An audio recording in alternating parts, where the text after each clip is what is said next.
ನಮಸ್ಕಾರ ವೀಕ್ಷಕರೇ, ನಿಮಗೆಲ್ಲರಿಗೂ ನನ್ನ ಯೂಟ್ಯೂಬ್ ಚಾನಲ್ಗೆ ಸ್ವಾಗತ. ಬಯಸದೆ ನೀ ಬಂದೆ ಭಾಗ 32. ನೀನು ಆಗ ಶವರ್ ಕೆಳಗೆ ನಿಂತಿದ್ಯಲ್ಲ, ಆಗ ಚೆನ್ನಾಗಿ ಕಾಣಿಸ್ತಾ ಇದ್ದೆ. ನೀನು ತುಂಬ ಚೆನ್ನಾಗಿ ಕಾಣಿಸೋದು ಯಾವಾಗ ಅಂದರೆ ಎಂದು ಹೇಳುತ್ತಾ ಅವಳಿಗೆ ಕಣ್ಣು ಹೊಡೆದ ಸಿದ್ಧಾಂತ್. ನಾನು ಮುಟ್ಟೋ ಮೊದಲೇ ನಿನಗೆ ನೋವಾಗುತ್ತೆ ಅಂದರೆ ಒಂದೋ ನಾನು ನಿನ್ನಿಂದ ದೂರ ಇರಬೇಕು ಅಥವಾ ಐ ಥಿಂಕ್ ಎರಡನೇದು ಬೆಟರ್ ಅನಿಸುತ್ತೆ. ಸಿದ್ಧಾಂತ್ ಗಂಟೆ ನೋಡಿದ. ಮಧ್ಯಾಹ್ನ 1:30 ಗಂಟೆ ಆಗಿ ಹೋಗಿತ್ತು. ಇನ್ನು ಅಡುಗೆ ಮಾಡಿ ಊಟ ಮಾಡೋದು ಯಾವಾಗ? ಹೋಟೆಲ್ಗೆ ಕರೆ ಮಾಡಿ ಊಟ ತರಿಸೋಣ. ಊಟ ಮಾಡಿದ ಮೇಲೆ ಇನ್ನೊಂದು ವಿಡಿಯೋ ನೋಡಬಹುದು. ಸಿದ್ಧಾಂತ್ ಹೋಟೆಲ್ಗೆ ಕರೆ ಮಾಡಿ ಊಟ ಪಾರ್ಸಲ್ಗೆ ಹೇಳಿದ್ದ. ಸನಿಹಾ ಮನೆಗೆ ಹೋಗುವಾಗ ಹಾಕಿಕೊಂಡು ಹೋಗುವ ಉದ್ದೇಶದಿಂದ ತನ್ನ ಒದ್ದೆ ಬಟ್ಟೆಯನ್ನು ವಾಷಿಂಗ್ ಮಿಷಿನ್ಗೆ ಹಾಕಿದಳು. ಅವಳ ಮುಖದಲ್ಲಿ ಈಗ ದುಗುಡ ತುಂಬಿತ್ತು. ಅವಳ ತಂದೆಯ ಒಂದೊಂದೇ ಮುಖ ಪರಿಚಯವಾಗುತ್ತಿದೆಯಲ್ಲ, ಅದಕ್ಕಾಗಿಯೋ ಅಥವಾ ಸಿದ್ಧಾಂತ್ ಅವನ ಜೀವ ಅವಳ ತಂದೆಯಿಂದಾಗಿ ಅಪಾಯದಲ್ಲಿದೆ ಎಂಬುದನ್ನು ಮತ್ತೆ ಮತ್ತೆ ಒತ್ತಿ ಹೇಳುತ್ತಿದ್ದನಲ್ಲ, ಅದಕ್ಕಾಗಿಯೋ ಗೊತ್ತಿಲ್ಲ. ಅವಳು ತುಂಬ ಬೇಸರದಲ್ಲಿದ್ದಾಳೆ ಎಂದರಿವಾದ ಸಿದ್ಧಾಂತ್ ಅವಳ ಬಳಿ ಬಂದು, ಸಾನು, ನಾನಾಗ ನಿನ್ನತ್ರ ಒಂದು ಇಂಪಾರ್ಟೆಂಟ್ ವಿಷಯ ಹೇಳೋದೇ ಮರೆತು ಬಿಟ್ಟಿದ್ದೆ ಎಂದು ಅವಳನ್ನು ಡೈವರ್ಟ್ ಮಾಡಲು ಹೇಳಿದ. ಏನಪ್ಪ ಅಂತ ಇಂಪಾರ್ಟೆಂಟ್ ವಿಷಯ?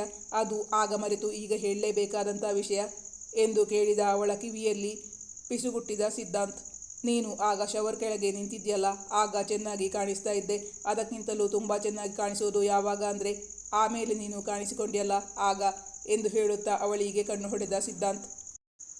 ಮತ್ತೆ ಶವರ್ ಕೆಳಗೆ ನಿಲ್ಲೋಕೆ ತಯಾರಿ ನಡೆಸ್ತಾ ಇದ್ದೀಯಾ ಹೇಗೆ? ಹಾಗೇನಾದರೂ ತಯಾರಿ ನಡೆಸಿದರೆ ಹೇಳು, ನಾನು ನಿನ್ನ ಜೊತೆ ಬಂದು ನಿಂತ್ಕೋತೀನಿ ಬೇಕೆಂದೇ ಅವಳನ್ನು ರೇಗಿಸಿದ. ಅವನ ಬಿಸಿ ಉಸಿರು ಅವಳ ಕಿವಿಗೆ ತಗುಲುತ್ತಿತ್ತು. ಒಮ್ಮೆಲೆ ಅವಳ ಮೈ ಬಿಸಿ ಏರಿ ಅವಳ ದೇಹದ ರಕ್ತವೆಲ್ಲ ಮುಖಕ್ಕೆ ಬಂದಂತಾಗಿ ಮುಖ ಕೆಂಪು ಕೆಂಪಾಯಿತು. ಆಗ ಸುಮ್ಮನಿದ್ದ ಸಿದ್ಧಾಂತ್ ಈಗ ಅವಳ ಕಾಲೆಳೆಯುತ್ತಿದ್ದ. ನೀನು ಇಂಪಾರ್ಟೆಂಟ್ ವಿಷಯ ಏನು ಹೇಳ್ತೀಯಾ ಅಂತ ಅಂದಾಗ, ಆಗ ನಾವು ನೋಡಿರೋ ವಿಡಿಯೋಕ್ಕೆ ಸಂಬಂಧಪಟ್ಟ ಹಾಗೆ ಏನಾದರೂ ಹೇಳ್ತೀಯಾ ಅಂತ ಅಂದ್ಕೊಂಡ್ರೆ ನನ್ನ ಆಡ್ಕೊಂಡು ನಗ್ತೀಯಾ? ಮಾಡ್ತೀನಿ ನಿಂಗೆ ಎಂದು ಹೇಳುತ್ತಾ ಹುಸಿ ಕೋಪದಿಂದ ಅವನಿಗೆ ಹೊಡೆಯಲೆಂದು ಬಂದಾಗ ಸಿದ್ಧಾಂತ್ ಅದನ್ನು ಅರಿತವನಂತೆ ಕ್ಷಿಪ್ರಗತಿಯಲ್ಲಿ ಅವಳಿಂದ ದೂರ ಸರಿದು ತಪ್ಪಿಸಿಕೊಳ್ಳಲೆಂದು ಮನೆಯಲ್ಲೇ ಅತ್ತಿತ್ತ ಓಡತೊಡಗಿದ. ಸನಿಹಾ ಅವನನ್ನು ಅಟ್ಟಾಡಿಸಿ ಹೊಡೆಯಲೆಂದು ಅವನ ಹಿಂದೆ ಓಡುತ್ತಿದ್ದಳು. ಅವನು ಅವಳ ಕೈಗೆ ಸಿಗದಂತೆ ಓಡಿಹೋಗಿ ಬೆಡ್ರೂಮ್ ಒಳಹೊಕ್ಕು ಬಾಗಿಲು ಹಾಕಿಕೊಳ್ಳ ಹೊರಟಾಗ ಅವಳಾಗಲೇ ಅಲ್ಲಿ ಬಂದು ಬಾಗಿಲು ದೂಡತೊಡಗಿದ್ದಳು. ಅವನ ಬಲದ ಮುಂದೆ ಅವಳದೇನೂ ನಡೆಯಲಿಲ್ಲ. ಅವನು ಬಾಗಿಲು ಹಾಕಿಕೊಂಡು ಒಳಗಿನಿಂದ ಬೋಲ್ಟ್ ಮಾಡಿಕೊಂಡ. ಅಷ್ಟರಲ್ಲಿ ಹೊರಗೆ ಕಾಲಿಂಗ್ ಬೆಲ್ ಸದ್ದಾಗಿತ್ತು. ಸಿದ್ಧಾಂತ್, ಯಾರೋ ಬಂದ್ರು, ಬಾ, ಬಾಗಿಲು ತೆಗೆದು ನೀನೇ ನೋಡು ಎಂದು ಅವನನ್ನು ಕರೆದಳು ಸನಿಹಾ. ಆಗ ಅವನು ಸಿಕ್ಕಿ ಹಾಕಿಕೊಳ್ಳುತ್ತಾನೆ ಎಂಬುದು ಅವಳ ಉದ್ದೇಶವಾಗಿತ್ತು. ಆದರೆ ಅದನ್ನರಿತವನಂತೆ, ಹೋಟೆಲಿಂದ ಊಟ ಬಂದಿರಬಹುದು, ನೀನೇ ನೋಡು. ಅವನಿಗೂ ಅವಳ ಕೈಯಲ್ಲಿ ಸಿಕ್ಕಿ ಹಾಕಿಕೊಳ್ಳುವ ಮನಸ್ಸಿಲ್ಲ. ಅವರನ್ನು ಹೆಚ್ಚು ಹೊತ್ತು ಕಾಯಿಸುವುದು ಬೇಡ ಎಂದು ಸನಿಹಾ ಬಾಗಿಲು ತೆಗೆದು ಅವರ ಕೈಯಿಂದ ಪಾರ್ಸೆಲ್ ತೆಗೆದುಕೊಂಡು ಅವರಿಗೆ ದುಡ್ಡಿತ್ತು ಕಳುಹಿಸಿದಳು. ಸಿದ್ಧಾಂತ್, ಊಟ ಬಂದಿದೆ, ಬಾಗಿಲು ತೆಗಿ, ತುಂಬ ಹಸಿವಾಗ್ತಿದೆ, ಒಟ್ಟಿಗೆ ಊಟ ಮಾಡೋಣ ಎಂದು ಅವನನ್ನು ಕರೆದಳು. ಅವನಿಗೂ ಹೊಟ್ಟೆ ಹಸಿವಾಗುತ್ತಿತ್ತು. ಆದರೆ ಅವಳಿಂದ ಏಟು ತಿನ್ನುವ ಮನಸ್ಸಿಲ್ಲ ಸಿದ್ಧಾಂತ್ಗೆ. ಸಾರಿ ಸಾನು, ಇನ್ನೊಮ್ಮೆ ನಿನ್ನ ಹಾಗೆಲ್ಲ ರೇಗಿಸೋಲ್ಲ, ಇದೊಂದು ಸಲ ನನ್ನ ಬಿಟ್ಟು ಬಿಡು ಅವಳಲ್ಲಿ ವಿನಂತಿಸಿಕೊಂಡ. ನೀನು ಮೊದಲು ಬಾಗಿಲು ತೆಗಿ, ಇಲ್ಲಾಂದರೆ ಊಟ ತಣ್ಣಗಾಗಿ ಬಿಡುತ್ತೆ. ಅವನು ಡೋರ್ ಓಪನ್ ಮಾಡಿದ ತಕ್ಷಣ ಅವಳು ಅದಕ್ಕಾಗಿ ಕಾದು ಕುಳಿತಿದ್ದಳಲ್ಲ, ಅವಳ ಕೈಯಿಂದ ಒಂದೇಟು ಬಿದ್ದೇ ಬಿಟ್ಟಿತ್ತು. ಹೊಡಿಬೇಡ ಸಾನು, ನನಗೆ ನೋವಾಗುತ್ತೆ, ನಾನು ನಿನ್ನ ಗಂಡ ಕಣೆ. ಗಂಡಂಗೆ ಯಾರಾದರೂ ಹೊಡಿತಾರಾ ಎಂದು ಅವಳನ್ನು ತೀಕ್ಷ್ಣವಾಗಿ ನೋಡುತ್ತಾ ಕೇಳಿದ. ಬಳಿಕ ತನ್ನ ರಕ್ಷಣೆಗಾಗಿ ಅವಳ ಎರಡೂ ಕೈಗಳನ್ನು ಗಟ್ಟಿಯಾಗಿ ತನ್ನ ಕೈಗಳಿಂದ ಬಂಧಿಸಿಬಿಟ್ಟಿದ್ದ. ಅವನ ಹಿಡಿತ ಬಿಗಿಯಾಗಿದ್ದರಿಂದ ಅವಳಿಗೆ ಬಿಡಿಸಿಕೊಳ್ಳಲು ಸಾಧ್ಯವಾಗುತ್ತಿರಲಿಲ್ಲ. ಆದರೂ ತನ್ನ ಪ್ರಯತ್ನ ಬಿಡದೆ ಮುಂದುವರಿಸಿದ್ದಳು ಸನಿಹಾ. ಅವನ ಬಿಗಿ ಹಿಡಿತದಿಂದಾಗಿ ಅವಳಿಗೂ ಕೈ ನೋಯುತ್ತಿತ್ತು. ಹೊಡೆಯಲ್ಲ ಅಂತ ಒಪ್ಕೋ, ಆಗ ಬಿಟ್ಬಿಡ್ತೀನಿ ಹೇಳಿದ ಸಿದ್ಧಾಂತ್. ಕೊನೆಗೂ ಶರಣಾಗಿ ಬಿಟ್ಟಿದ್ದಳು ಸನಿಹಾ. ಆಯಿತು, ನನ್ನ ಕೈ ಮೂಳೆಯೆಲ್ಲ ಪುಡಿ ಪುಡಿಯಾಗಿ ಹೋಗ್ತಾ ಇದೆ ಅನ್ನಿಸ್ತಾ ಇದೆ. ನಾನು ಇಲ್ಲಿಂದ ಮನೆಗಲ್ಲ, ನೇರವಾಗಿ ಮೂಳೆ ತಜ್ಞರ ಹತ್ರ ಹೋಗಬೇಕು. ನನ್ನ ಬಿಟ್ಬಿಡು, ನಿಂಗೆ ಹೊಡೆಯಲ್ಲ, ನೀನು ನನ್ನ ರೇಗಿಸೋ ಹಾಗಿಲ್ಲ. ಅವನು ಒಪ್ಪಿಕೊಂಡ. ಅವನು ಅವಳ ಕೈ ಬಿಟ್ಟಿದ್ದ. ಅವನು ಗಟ್ಟಿಯಾಗಿ ಹಿಡಿದ ಜಾಗ ಕೆಂಪು ಕೆಂಪಾಗಿ ಬಿಟ್ಟಿತ್ತು. ಅವನಿಂದ ಬಿಡುಗಡೆ ಹೊಂದಿದ ಕೈಯನ್ನು ಗಾಳಿ ಹಾಕಿ ಉಫ್ ಉಫ್ ಎಂದು ಊದಿಕೊಳ್ಳತೊಡಗಿದಳು ಸನಿಹಾ. ನಾನು ಹಿಡ್ಕೊಂಡಿದ್ದಷ್ಟೇ, ಇನ್ನೇನು ಮಾಡಿಲ್ಲ. ಅಷ್ಟೊಂದು ನೋವಾಗ್ತಾ ಇದೆಯಾ ನಿಂಗೆ? ಎಲ್ಲಿ ತೋರಿಸು. ಅಲ್ಲ, ನಾಟಕ ಮಾಡ್ತಾ ಇದ್ದೀಯಾ? ಅವನು ಕೂಡ ಅವಳ ಕೈಯನ್ನು ಪರೀಕ್ಷಾತ್ಮಕವಾಗಿ ನೋಡಿದ. ಬೆರಳು ಅಲುಗಾಡಿಸಿ ನೋಡು. ಅಲುಗಾಡಿಸೋಕೆ ಆಗುತ್ತಾ? ತುಂಬ ನೋವಿದ್ಯಾ? ಅವನು ಆತಂಕದಿಂದಲೇ ಕೇಳಿದ್ದ. ಅವಳು ಅವನತ್ತ ನೋಡಿ ಮುದ್ದಾಗಿ ನಗುತ್ತಾ ಹೇಳಿದಳು, ನಾನು ಸ್ವಲ್ಪ ಮುಂಜಾಗ್ರತಾ ಕ್ರಮವಾಗಿ ಹಾಗೆ ಹೇಳಿದೆ ಅಷ್ಟೇ, ಅಂತಹ ನೋವೇನೂ ಆಗಿಲ್ಲ. ಇಲ್ಲಾಂದರೆ ನೀನೆಲ್ಲಿ ಬಿಡ್ತಾ ಇದ್ದೆ? ಹೊಟ್ಟೆ ತುಂಬ ಹಸಿವಾಗ್ತಿದೆ ಕಣೋ, ಬೇಗ ಊಟ ಮಾಡೋಣ. ಅವನಿಂದ ಬಿಡಿಸಿಕೊಳ್ಳಲು ಅವಳು ನಾಟಕ ಮಾಡಿದ್ದಳು. ಅವನು ಮೃದುವಾಗಿ ಅವಳ ಕಿವಿ ಹಿಂಡುತ್ತಾ, ಒಂದು ಕ್ಷಣ ನಂಗೆಷ್ಟು ಆತಂಕವಾಗಿ ಬಿಟ್ಟಿತ್ತು ಗೊತ್ತಾ? ನನ್ನಿಂದಾಗಿ ನಿಂಗೆ ತುಂಬ ನೋವಾಯ್ತೇನೋ? ನೀನು ಹೇಳಿದ್ದು ನಿಜವೇನೋ ಅಂತ ಅನ್ನಿಸ್ಬಿಟ್ಟಿತ್ತು. ಹಸಿವು ಅಂದ್ಯಲ್ಲ, ಈಗ ನಿನ್ನ ಬಿಟ್ಟು ಬಿಡ್ತಾ ಇದ್ದೀನಿ. ಊಟ ಆಗಲಿ, ಆಮೇಲೆ ನಿನ್ನ ವಿಚಾರಿಸ್ಕೋತೀನಿ. ಅಮ್ಮ, ನನ್ನ ಕಿವಿ ಹೋಯ್ತು ಎಂದು ಗಟ್ಟಿಯಾಗಿ ಕಿರಿಚಿಕೊಂಡಳು ಸನಿಹಾ. ಹಾಗೆ ತಾಯಿಯನ್ನು ನೆನಪಿಸಿಕೊಳ್ಳುತ್ತಿದ್ದಾಗ ಅಂದು ತಂದೆ ಇಂಡಿಯನ್ ಬ್ಯಾಂಕ್ನಲ್ಲಿ ಲೋನ್ ಅಕೌಂಟಿಗೆ ದುಡ್ಡು ಕಟ್ಟದೆ ಆ ದುಡ್ಡು ಡೈವರ್ಟ್ ಮಾಡಿಕೊಂಡು ತಾಯಿಯ ಕೆನರಾ ಬ್ಯಾಂಕ್ ಅಕೌಂಟಿಗೆ ಹಾಕಿ ಬಳಿಕ ಅದೇ ದುಡ್ಡಿನಿಂದ ತಮ್ಮ ಈಗಿರುವ ಮನೆ ಪರ್ಚೇಸ್ ಮಾಡಿದ ವಿಷಯವನ್ನು ಸಿದ್ಧಾಂತ್ಗೆ ತಿಳಿಸಿರಲಿಲ್ಲವಲ್ಲ, ಅದು ನೆನಪಾಯಿತು.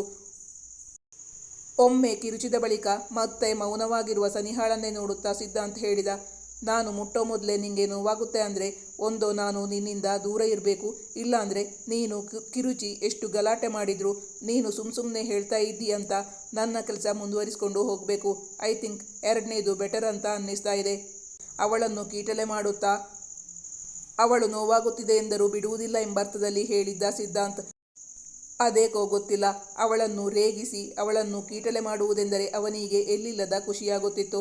ಅವಳನ್ನು ಹಚ್ಚಿಕೊಂಡಷ್ಟು ಅವನು ಇದುವರೆಗೂ ಯಾರನ್ನೂ ಹಚ್ಚಿಕೊಂಡಿರಲಿಲ್ಲ. ಅವಳ ಮೇಲಿನ ಪ್ರೀತಿಗೋ ಅಥವಾ ಅವಳು ತನ್ನವಳೆಂದೋ ಅದು ಅವನಿಗೂ ಗೊತ್ತಾಗುತ್ತಿಲ್ಲ. ಸಿದ್ಧಾಂತ್, ನಾವೀಗ ಊಟ ಮಾಡೋಣ. ನಾವೀಗ ಇರೋ ಮನೆ ನಿಜವಾಗ್ಲೂ ಹೇಳಬೇಕು ಅಂದರೆ ನಿಂಗೆ ಸೇರಬೇಕಾದ್ದು. ಅದು ಹೇಗೆ ಅಂತ ನಾನು ವಿವರಿಸಿ ಹೇಳ್ತೀನಿ. ಊಟ ಮಾಡ್ತಾ ಅದರ ಬಗ್ಗೆ ಮಾತುಕತೆ ಮುಂದುವರಿದಿತ್ತು. ಅವಳು ಅವನಿಗೆ ಆ ವಿಷಯ ಎಲ್ಲ ವಿವರಿಸುತ್ತಿದ್ದಳಲ್ಲ, ಅವಳ ಊಟ ನಿಧಾನವಾಗುತ್ತಿತ್ತು. ಸಿದ್ಧಾಂತ್ ತನ್ನ ತಟ್ಟೆಯಿಂದಲೇ ಅವಳಿಗೆ ತಿನ್ನಿಸತೊಡಗಿದ. ಪೂರ್ತಿ ವಿಷಯ ವಿವರಿಸಿದ ಮೇಲೆ ಸನಿಹಾ, ನನಗೆ ಈ ವಿಷಯದಲ್ಲಿ ಅಮ್ಮನ ಮೇಲೂ ತುಂಬ ಕೋಪ ಇದೆ ಸಿದ್ಧಾಂತ್. ಯಾಕೆ ಅಂದರೆ ನಮ್ಮ ಹೆಸರಿಗೆ ಯಾವುದೇ ಒಂದು ಪ್ರಾಪರ್ಟಿ ತೆಗೆಯುವಾಗಲೂ ಆ ದುಡ್ಡು ಎಲ್ಲಿಂದ ಬಂತು ಅಂತ ಕೇಳಬೇಕಲ್ವಾ? ನಾನಾದರೆ ಆ ಕೆಲಸ ಮಾಡ್ತಾ ಇದ್ದೆ. ಅಮ್ಮ ಗಂಡ ಹೇಳಿದ್ದು ಮಾಡಿದ್ದು ಎಲ್ಲ ಸರಿ ಅಂತ ಇದ್ದಿದ್ದರಿಂದಾಗಿ ಇಷ್ಟೆಲ್ಲ ಆಗೋಕ್ಕೆ ಕಾರಣ ಅಂತ ನನಗೆ ಅನ್ನಿಸ್ತಾ ಇದೆ.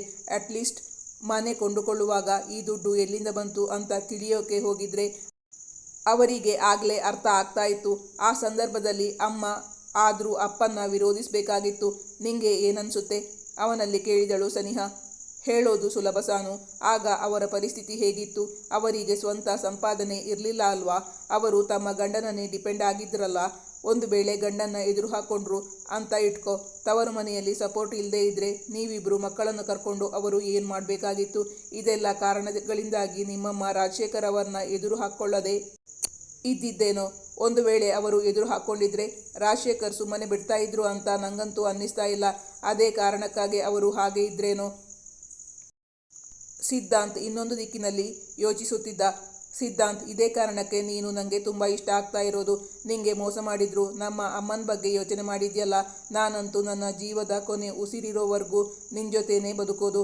ನನ್ನಿಂದ ಡೈವೋರ್ಸ್ ಸಿಗ್ಬೋದು ಅಂತ ಕನಸಲ್ಲೂ ಅನ್ಕೋಬೇಡ, ದೃಢವಾದ ಸ್ವರದಲ್ಲಿ ಹೇಳಿದಳು ಸನಿಹಾ. ಆಗ ಅವರಿಬ್ಬರು ಡೈವೋರ್ಸ್ ವಿಚಾರ ಮಾತಾಡಿದ್ದರಲ್ಲ, ಅದಕ್ಕೆ ಈಗ ಸ್ಪಷ್ಟನೆ ನೀಡುತ್ತಿದ್ದಳು ಸನಿಹಾ. ಮಾತಾಡುತ್ತಾ ಊಟ ಮುಗಿದಿತ್ತು. ಬಳಿಕ ಇನ್ನೊಂದು ಪೆನ್ ಡ್ರೈವ್ ಹಾಕಿ ನೋಡತೊಡಗಿದರು. ಜಯಂತಿಯ ಮನೆಗೆ ಎರಡನೆಯ ಬಾರಿ ಹೋಗಿದ್ದಾಗ ಅವಳು ರೆಕಾರ್ಡ್ ಮಾಡಿ ಇಟ್ಟುಕೊಂಡಿದ್ದಾಳೆ ಎಂದು ಸಿದ್ಧಾಂತ್ಗೆ ಈಗ ಅರಿವಾಯಿತು. ಸಿದ್ಧಾಂತ್ ಜೊತೆ ಇನ್ನೊಬ್ಬ ವ್ಯಕ್ತಿ ಇದ್ದನಲ್ಲ, ಅವನಾರೆಂದು ತಿಳಿಯುವ ಕುತೂಹಲದಿಂದ, ಸಿದ್ಧಾಂತ್, ನಿನ್ನ ಜೊತೆ ಇರೋನು ಯಾರು? ಅವನ ಬಳಿ ಪ್ರಶ್ನಿಸಿದಳು ಸನಿಹಾ. ಅವನು ಶ್ಯಾಮ್ ಸುಂದರ್ ಅಂತ. ನಾವಿಬ್ರು ಒಟ್ಟಿಗೆ 2 ಬಾರಿ ಜಯಂತಿ ಮನೆಗೆ ಹೋಗಿದ್ದು. ಜಯಂತಿ ನನ್ನ ಇಷ್ಟಪಡೋಕೆ ಶುರು ಮಾಡಿದ್ಲು. ಆಗಾಗ ಕಾಲ್ ಮಾಡಿ ನನಗೆ ಕಾಟ ಕೊಡೋಕೆ ಶುರು ಮಾಡಿದ್ಲು. ಅವಳ ಮನೆಗೆ ಹೋಗೋದು ಡೇಂಜರ್ ಅಂತ ಅನ್ನಿಸ್ತು. ಆದ್ದರಿಂದ ನಾನು ಆಮೇಲೆ ಹೋಗಲಿಲ್ಲ. ಶ್ಯಾಮ್ ಸುಂದರ್ ಒಬ್ಬನೇ ಹೋಗಿ ಆಗ ನಾವು ನೋಡಿದ್ವಲ್ಲ ಆ ಪೆನ್ ಡ್ರೈವ್ ತಗೊಂಡು ಬಂದ. ಆವತ್ತು ರಾತ್ರಿ ನಾನು ಶ್ಯಾಮ್ ಸುಂದರ್ ಮೀಟ್ ಮಾಡಿ ಆ ಪೆನ್ ಡ್ರೈವ್ ತಗೊಂಡು ಬರೋಕೆ ಅಂತ ಹೋಗಿದ್ದು. ಅವರು ಮಾತಾಡುತ್ತಿದ್ದಂತೆ ವಿಡಿಯೋದ ಮುಂದಿನ ದೃಶ್ಯ ನೋಡತೊಡಗಿದರು. ಅದು ಸಿದ್ಧಾಂತ್ ಜಯಂತಿಯೊಂದಿಗೆ ಆಪ್ತವಾಗಿದ್ದ ದೃಶ್ಯ. ಅದನ್ನು ನೋಡಿ ಸನಿಹಾ ಅಂದು ಸಿದ್ಧಾಂತ್ ಬಳಿ ಅಷ್ಟು ಕೋಪಗೊಂಡಿದ್ದು ಎಂದು ಈಗ ಸಿದ್ಧಾಂತ್ಗೆ ಅರ್ಥವಾಯಿತು. ಈಗ ಮತ್ತೆ ಸಿದ್ಧಾಂತ್ ಬಳಿ ಹೇಳಿದಳು, ನೋಡು, ಆಗ ನಾವು ನೋಡಿರೋ ದೃಶ್ಯ ಮತ್ತು ಈ ದೃಶ್ಯ ಎರಡು ಒಂದೇ ಅಂತ ಅನ್ನಿಸ್ತಾ ಇಲ್ವಾ ನಿಂಗೆ? ಅಂದರೆ ಆ ವ್ಯಕ್ತಿಯ ದೇಹದ ಮೇಲೆ ನಿನ್ನ ಫೇಸ್ ಫಿಕ್ಸ್ ಮಾಡಿದ್ದಾರೆ ಅಂತ ನನಗೆ ಅನ್ನಿಸ್ತಾ ಇದೆ. ನೀನೇನು ಹೇಳ್ತೀಯಾ? ಅವನ ಬಳಿ ಪ್ರಶ್ನಿಸಿದಳು. ಸಿದ್ಧಾಂತ್ಗೆ ಮನೆಗೆ ಬರುವಾಗ ಅವಳೇಕೆ ತನ್ನ ಮೇಲೆ ಅಷ್ಟು ಮುನಿಸಿಕೊಂಡಳು ಎಂಬುದಕ್ಕೆ ಈಗ ಕಾರಣ ಗೊತ್ತಾಗಿ ಬಿಟ್ಟಿತ್ತು. ಈಗ ಇದು ಫೇಕ್ ವಿಡಿಯೋ ಅಂತ ನೀನೇ ನಂಬ್ತೀಯಾ? ಅವಳಿಗೆ ಮರು ಪ್ರಶ್ನೆ ಹಾಕಿದ್ದ ಸಿದ್ಧಾಂತ್. ಸೂಕ್ಷ್ಮವಾಗಿ ನೋಡುವಾಗ ದೇಹ ಮತ್ತು ಮುಖದ ಚಲನೆಗಳು ಮ್ಯಾಚ್ ಆಗುತ್ತಿಲ್ಲ ಎಂದು ಗೊತ್ತಾಗಿತ್ತು. ಬೆಳಕು ಅಷ್ಟೇ. ಸಿದ್ಧಾಂತ್ ಮುಖವಿದ್ದ ಕಡೆ ಬೆಳಕು ಜಾಸ್ತಿ ಇತ್ತು, ಆದರೆ ದೇಹದ ಕಡೆ ಮಂದ ಬೆಳಕಿತ್ತು. ಸಿದ್ಧಾಂತ್ ಅವಳ ಮುಖ ನೋಡುವಾಗ ಅವನು ಅವಳ ಮುಖವನ್ನು ನೋಡುತ್ತಿದ್ದ. ಈಗ ಏನು ಹೇಳ್ತೀಯಾ, ಇದರಲ್ಲಿ ನಂದೇನು ತಪ್ಪಿಲ್ಲ ಎಂಬಂತಿತ್ತು ಅವನ ನೋಟ. ಅವಳಿಗೂ ಈಗ ತನ್ನ ತಪ್ಪಿನ ಅರಿವಾಗಿತ್ತಲ್ಲ. ನಂದೇ ತಪ್ಪು ಒಪ್ಪಿಕೊಳ್ತಾ ಇದ್ದೀನಿ. ಇನ್ಮುಂದೆ ಅಪ್ಪ ಏನು ಹೇಳಿದ್ರು ನಾನು ನಂಬಲ್ಲ. ಅವಳು ಜೀವನದಲ್ಲಿ ಒಂದು ಪಾಠ ಕಲಿತು ಬಿಟ್ಟಿದ್ದಳಲ್ಲ. ಮುಂದಿನ ದೃಶ್ಯ ನೋಡತೊಡಗಿದರು. ಕೆಲವು ಕಡೆ ಎಡಿಟಿಂಗ್ ಮಾಡಿದ್ದೆಂದು ಸ್ಪಷ್ಟವಾಗಿ ಗೊತ್ತಾಗುತ್ತಿತ್ತು.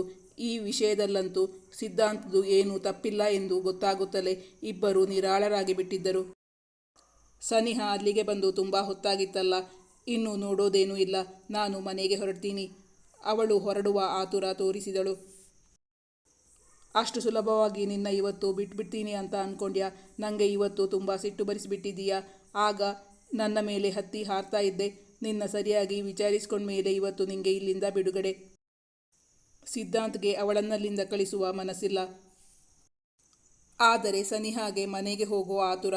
ಅವಳು ಮನೆಗೆ ಹೊರಟಾಗ ಅವನು ಅವಳಿಗೆ ಅಡ್ಡವಾಗಿ ನಿಂತ. ನಾನು ತಮಾಷೆ ಮಾಡ್ತಿಲ್ಲ, ಸೀರಿಯಸ್ ಆಗಿ ಹೇಳ್ತಾ ಇರೋದು. ಆಗ ನನಗೆ ನೀನು ಏನೆಲ್ಲ ಕಾಟ ಕೊಟ್ಯೋ ಅದೆಲ್ಲ ನಿಂಗೂ ಕೊಡ್ತೀನಿ. ಸಿದ್ಧಾಂತ್ ಸೀರಿಯಸ್ ಆಗಿ ಹೇಳುತ್ತಿದ್ದ. ಅದನ್ನು ಕಂಡು ಅವಳು ಗಾಬರಿಯಾದಳು. ಮುಂದಿನ ಭಾಗದಲ್ಲಿ ಕತೆ ಮುಂದುವರಿಯುವುದು. ವೀಕ್ಷಕರೇ, ನಿಮ್ಮ ಅನಿಸಿಕೆ ಅಭಿಪ್ರಾಯವನ್ನು ಕಮೆಂಟ್ ಮಾಡಿ ತಿಳಿಸಿ. Thank you for watching.